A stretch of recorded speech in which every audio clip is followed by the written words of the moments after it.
Assalamualaikum warahmatullahi wabarakatuh. Apa kabar teman-teman penikmat cerita horor dimanapun berada? Semoga kita semua selalu dalam lindungan Allah Subhanahu wa Ta'ala ya. Nah, kali ini saya akan membagikan satu cerita. Seperti apa ceritanya? Mari kita simak. Seperti biasa, nama tokoh serta tempat dalam cerita ini sudah disamarkan ya, untuk keamanan narasumber. Jadi kita mulai saja dari sudut pandang salah satu tokoh yang bernama Budi terlebih dahulu. Suatu sore di saat musim kemarau, Budi baru saja turun dari sebuah mobil kijang berwarna hitam. Dia memandang ke sebuah rumah yang berdiri tepat beberapa meter di depannya. Rumah itu merupakan rumah masa kecil ayahnya dulu, di saat kakek dan nenek Budi masih hidup tentunya. Rumahnya seram, jawab Risa, adik Budi yang baru berumur 7 tahun tersebut. Ya karena jarang dibersihin, pamanmu kesini paling cuma 1 bulan sekali, makanya kita akan tinggal di sini sampai rumah ini terjual, ujar Hakim memberikan alasan pada Risa. Budi masih diam, ia tahu alasan kepindahan mendadak mereka ke desa tersebut. Karena bisnis ayahnya sedang kacau dan ayahnya butuh uang banyak untuk membangun kembali bisnisnya. Budi, bantu abah mengangkat tas-tas ini nak, ujar sang ayah. Tanpa banyak bicara, Budi langsung mengambil alih tas-tas besar berisi pakaian-pakaian itu ke teras rumah. Sementara ibunya masih tetap berdiam di dalam mobil. Mah, ayo keluar, panggil Risa. Saat ayahnya membuka pintu rumah tersebut, tiba-tiba saja lantai teras rumah yang dipijak oleh ayah ambruk dan membuat kaki sang ayah terluka. Meski sakit, Hakim tak mau menunjukkannya di hadapan istri dan anak-anaknya. Ia malah tertawa, seolah-olah kejadian tadi itu sangat lucu. Di dalam rumah banyak sekali barang antik menghiasi setiap sudut ruangan. Dan beberapa keris juga mandau terpajang di dinding rumah tersebut sebagai hiasan. Di salah satu dinding, Budi melihat foto keluarga kakek, nenek, paman, dan juga ayahnya. Mereka semua nampak bahagia di foto tersebut. Tiba-tiba Risa yang sedang berjalan-jalan memasuki setiap kamar rumah itu berteriak, ketakutan, yang langsung mengundang perhatian ayah, ibu, dan juga kakaknya. Ada apa, Riz? Tanya ayahnya. Risa menangis sambil memeluk si ayah. Ia menutup matanya rapat-rapat. Budi yang penasaran lalu berjalan ke arah lemari yang ditunjuk Risa. Ia tersenyum saat melihat seekor ular kecil tengah melingkar di sudut ruangan. Tapi ternyata bukan ular itu yang membuat Risa sangat ketakutan, melainkan tulang belulang yang diduga adalah seekor kucing oleh Budi. Kucing mati, bah, ujar Budi. Tidak apa-apa Risa, mungkin saja kucing itu mati karena sakit atau berkelahi dengan ular, lalu terkena gigitan beracun dari si ular. Kan Kak Budi bilang, di sana juga ada ular. Bisa jadi induk ular itu yang membunuh si kucing, kata Hakim menenangkan Risa. Risa tidak mau tidur sendirian, isak Risa. Sementara kedua orang tuanya tengah menenangkan Risa, Budi keluar rumah sambil membawa ular kecil dan juga tulang belulang kucing tadi untuk dikubur. Biar Budi yang tidur di kamar ini, bah, ujar Budi lalu mulai membersihkan kamar tersebut. Beberapa saat kemudian terdengar sebuah mobil singgah di halaman rumah itu, yang ternyata adalah pick up yang disewa Hakim untuk mengangkut kasur dan barang-barang lainnya. Anita, istri dari Hakim, yakni ibu dari Budi dan Risa, mulai membersihkan setiap sudut ruangan, dibantu oleh Risa. Sementara Budi dan ayahnya mengangkat dan menyusun barang-barang mereka dari pick up ke dalam rumah. Listriknya tidak ada ya, bah? Tanya Budi. Di desa ini belum ada listrik, Bud. Yang ada cuma listrik desa yang berasal dari mesin besar, bukan dari PLN, jawab Hakim.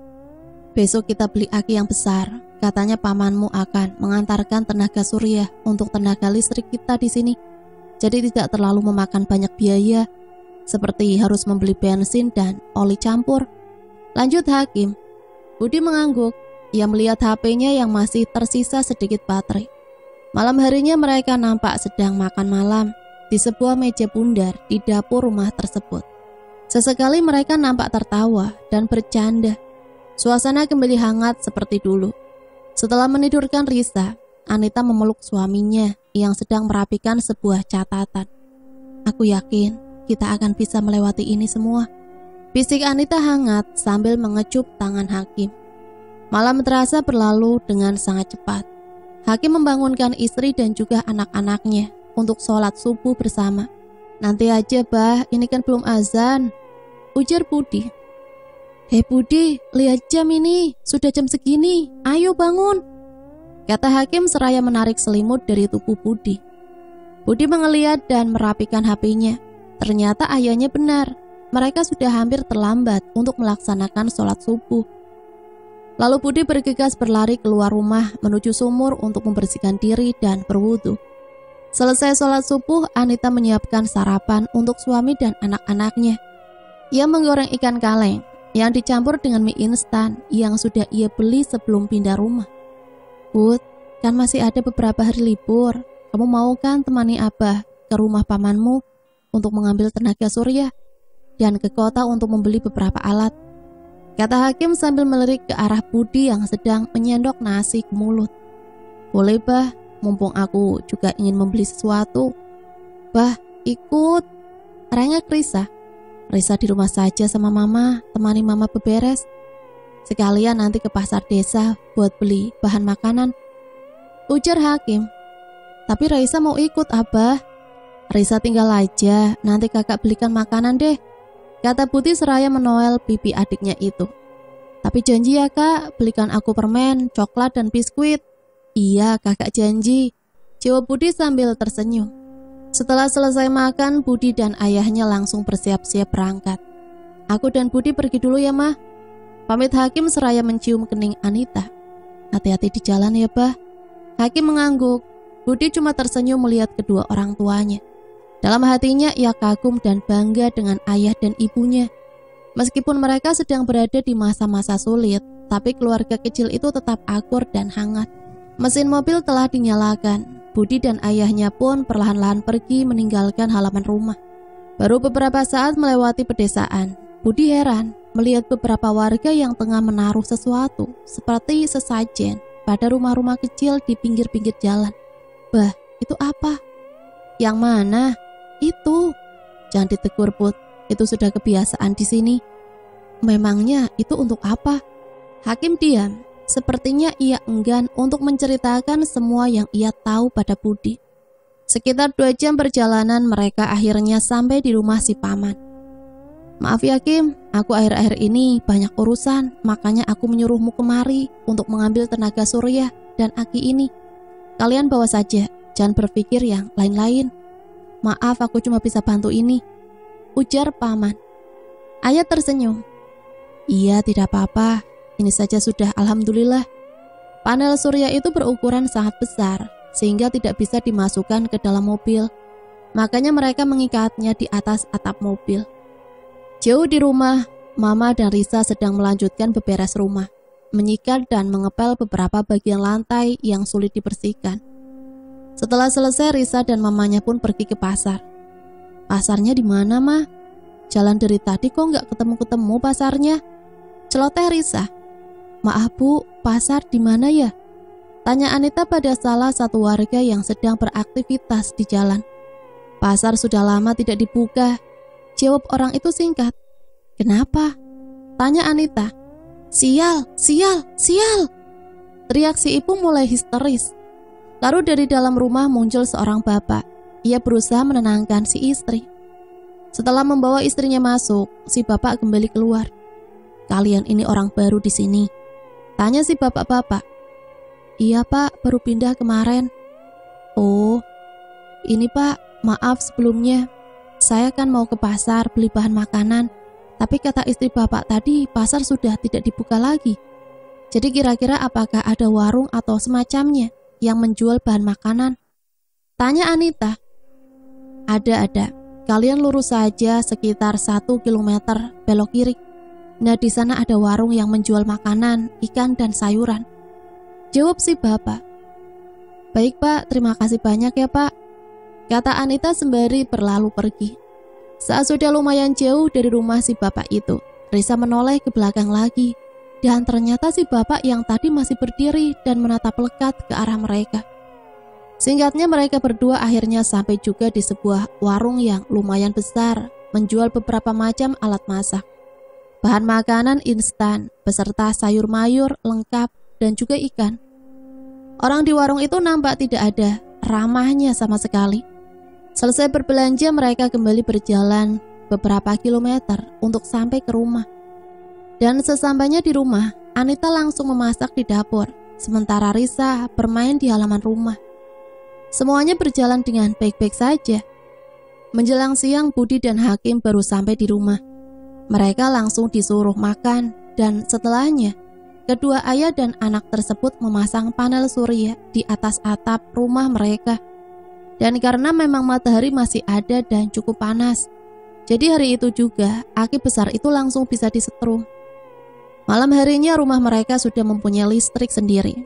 Mereka memasang beberapa lampu di beberapa ruangan, sementara ruangan yang lainnya masih dibiarkan gelap karena lampu yang kabelnya tidak cukup lagi. Tak terasa sudah seminggu lebih mereka tinggal di sana, dan Budi juga Risa sudah masuk sekolah. Setiap hari mereka berdua diantar dan dijemput oleh ayahnya, karena memang jarak sekolahannya tidak lumayan jauh dari rumah mereka. Di sekolahannya yang baru, Budi belum mempunyai teman, karena dia cukup pendiam, dan sikap teman-teman sekelasnya itu sangat tidak cocok dengan Budi. Katanya itu muncul lagi ya? Ujar beberapa teman-temannya mengobrol satu sama lain. Iya, makanya di rumahku dipasangi dan diletakkan sesembahan depan pintu, biar si itu tidak masuk rumah. Saut yang lainnya, membuat Budi penasaran dengan apa yang dimaksud si itu oleh teman-teman sekelasnya. Maksud kalian siapa? Tanya Budi. Semua teman-teman sekelasnya menatap Budi, lalu saling menatap satu sama lain. Saat salah satu di antara mereka ingin menjawab pertanyaan Budi, malah guru kelas mereka sudah datang dan membuat mereka bubar lalu kembali ke kursi masing-masing. Pulang sekolah, Budi dihampiri oleh beberapa teman sekelasnya tadi. Yang kami maksud itu tadi, hantu, bisik salah satunya. Budi mengerutkan keningnya. Hantu apa? Tanya Budi sambil tersenyum. Hantu yang memakan janin dan membunuh anak-anak, jawab mereka serentak. Mana ada hantu seperti itu? Di dunia ini tidak ada yang namanya hantu. Hantu itu cuma ada di dalam pikiran orang-orang penakut, ujar Budi. Teman-teman sekelasnya itu hanya saling pandang satu sama lain, mendengar perkataan Budi yang sama sekali tidak percaya dengan adanya hantu. Oh iya, salam kenal ya, lanjut Budi seraya berlalu. Mulai dari situ mereka mulai akrab dan terlihat sering bersama-sama. Hingga suatu malam, saat Budi belum tertidur, ia mendengar pintu rumah ada yang mengetuk dari luar. Dengan enggangnya Budi berjalan keluar kamar. Saat pintu dibuka, ia melihat ada seorang perempuan cantik bergaun merah, tengah berdiri di depan pintu sambil tersenyum. Siapa ya? Mau cari siapa? Tanya Budi. Boleh aku masuk? Tanya si perempuan itu.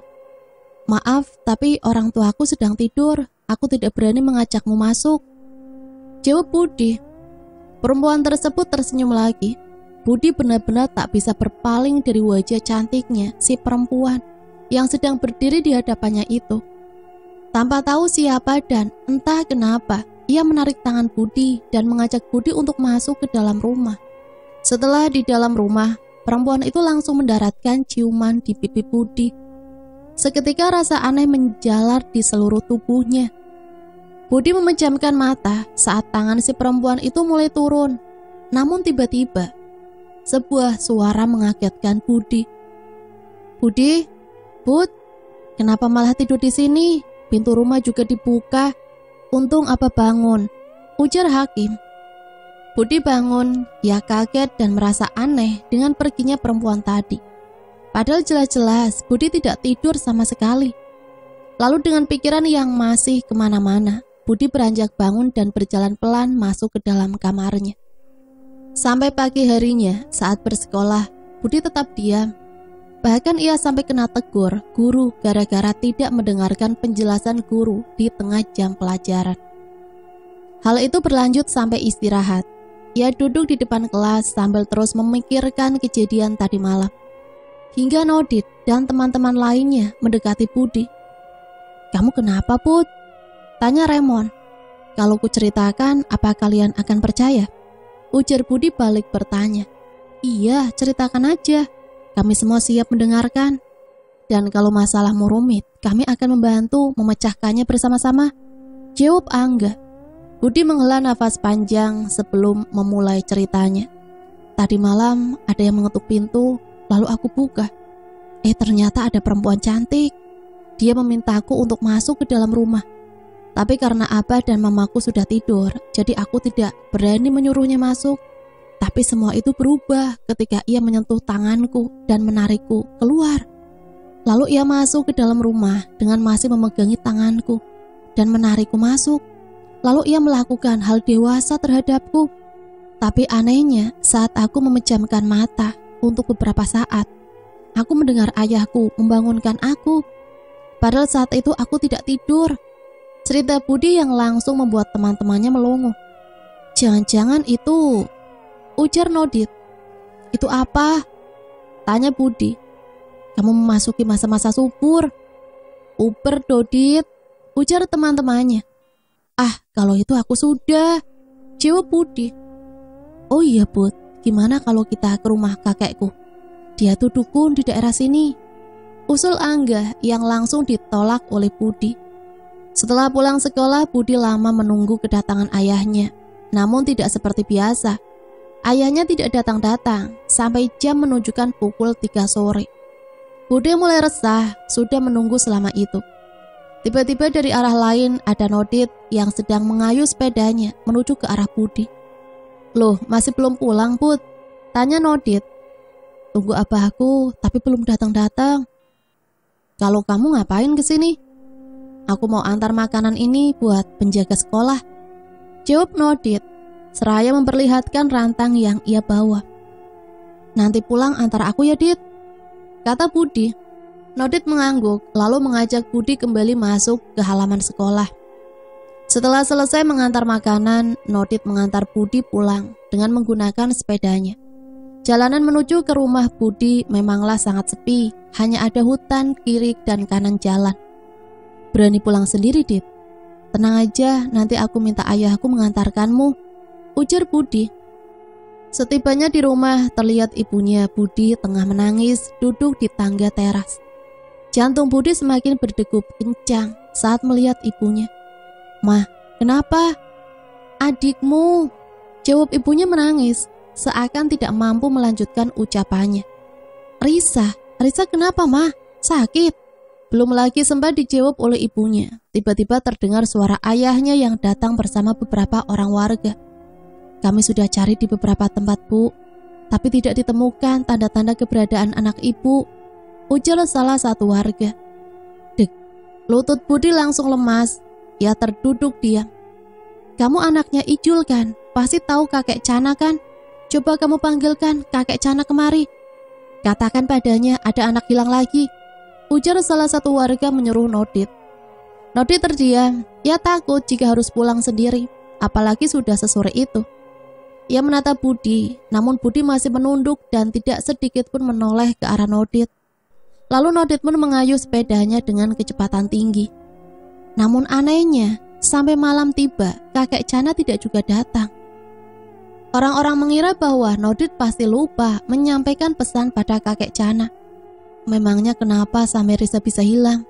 tanya Budi pada ayahnya. "Apa juga tidak tahu, Bud. Tadi pagi saat abah mengantarkanmu itu, Risa bilang tidak enak badan dan tidak ingin sekolah. Kami pulang dan saat mama abah sedang sibuk, tanpa kami sadari Risa hilang. Andai mamamu tidak menawarkan makan ke Risa, mungkin kami juga tidak akan curiga kalau ternyata Risa sudah tidak ada di kamarnya," jawab ayahnya. "Lalu kenapa orang-orang tadi malah mengait-ngaitkan hilangnya Risa dengan hal-hal mistis, Bah? Bukankah ini jelas-jelas penculikan? Aku yakin sebentar lagi orang yang menculik Risa menelpon meminta tebusan," lanjut Budi. Dulu di kampung ini ada cerita tentang seorang wanita. Dia mempunyai anak dan suami.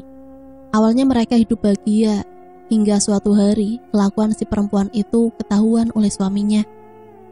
Si suami kecewa dan marah, lalu meninggalkan si perempuan itu pergi bersama anaknya. Lama-kelamaan perempuan itu depresi, gila, dan akhirnya bunuh diri. Dia menggantungkan lehernya di bawah sebuah pohon dengan seutas tali, dan tidak lama setelah kematian si perempuan, kampung itu mulai diteror oleh sosok hantu perempuan yang selalu mengetuk pintu rumah-rumah warga. Dan yang mengerikannya lagi, hantu itu tidak hanya meneror, tapi juga menculik anak-anak yang masih berada di tanah selepas jam 4 atau 5 sore. Dia juga mengganggu perempuan hamil hingga mati. Dulu banyak sekali korban-korban dari hantu itu. Hingga di kampung itu hanya ada beberapa anak kecil saja. Cerita Abah.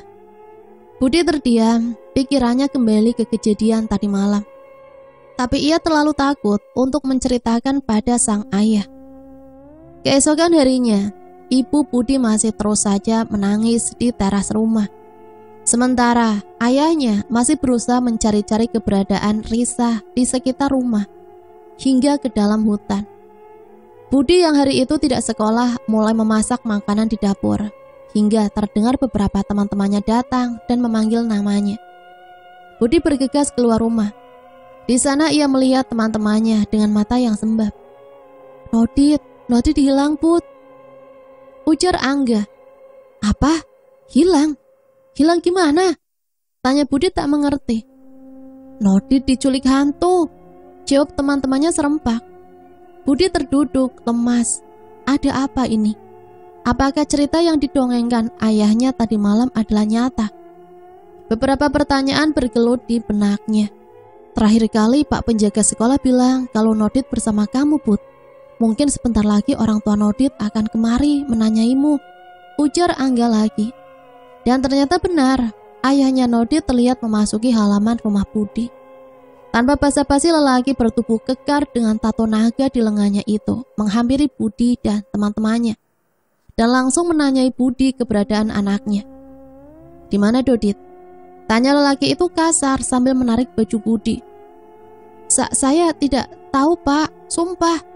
Kemarin dia pulang tanpa pamit, pas kebetulan adik saya juga menghilang dari rumah saat itu. Jadi saya tidak memperhatikan Nodit saat dia pergi, jawab Budi. Lelaki itu seakan tidak puas mendengar jawaban dari Budi. Ia mengamuk dan menyalangkan pisaunya kemana-mana. Budi dan beberapa teman-temannya ketakutan. Mereka berusaha menghindar. Untungnya kakek Angga datang bersama beberapa warga, dan mereka langsung memegangi ayah dari Nodit. Sabar Jul, sabar. Anak-anak itu tidak tahu apa-apa. Bukankah kau juga tahu kalau di kampung ini keadaannya seperti apa? Ujar kakek Angga menenangkan ayahnya Nodit. Bukan hanya anakmu yang hilang, beberapa anak-anak di desa ini juga menghilang di hari yang sama. Jadi yang terpenting sekarang, kita bersama-sama cari anak-anak itu. Jangan hanya saling menyalahkan, ujar kakek Angga. Budi terdiam hingga tiba-tiba teriakan ayahnya terdengar dari arah belakang rumah. Ia langsung berlari ke arah belakang, disusul teman-temannya dan juga kakek Angga. Ternyata di sana ayahnya sedang berjalan tertatih-tatih sambil menggendong Risa yang nampaknya sudah tidak bergerak lagi. Risa, isak Budi. Sementara itu kakek Angga lekat menatap ke arah hutan di belakang rumah Budi. Risa sudah meninggal. Ini adalah kenyataan terpahit yang harus diterima Budi dan kedua orang tuanya. Setelah pemakaman, ayahnya Budi segera mengemasi barang-barangnya. Kita harus pergi dari kampung ini. Kita memang tidak seharusnya datang ke sini, ujarnya. Budi dan kedua orang tuanya pergi tanpa sempat mengucapkan selamat tinggal pada teman-teman sekolah Budi. Bahkan sampai sekarang, Budi masih sering terbayang akan kejadian di desa tersebut. Kejadian-kejadian yang tidak bisa dijelaskan oleh akal sehat. Itulah satu cerita yang bisa saya bagikan. Semoga cerita ini bisa menemani hari-hari teman-teman semua ya. Dan sampai di sini saya pamit undur diri, mohon maaf apabila banyak salah kata. Sampai berjumpa kembali di cerita-cerita selanjutnya. Matur suwun. Wassalamualaikum warahmatullahi wabarakatuh.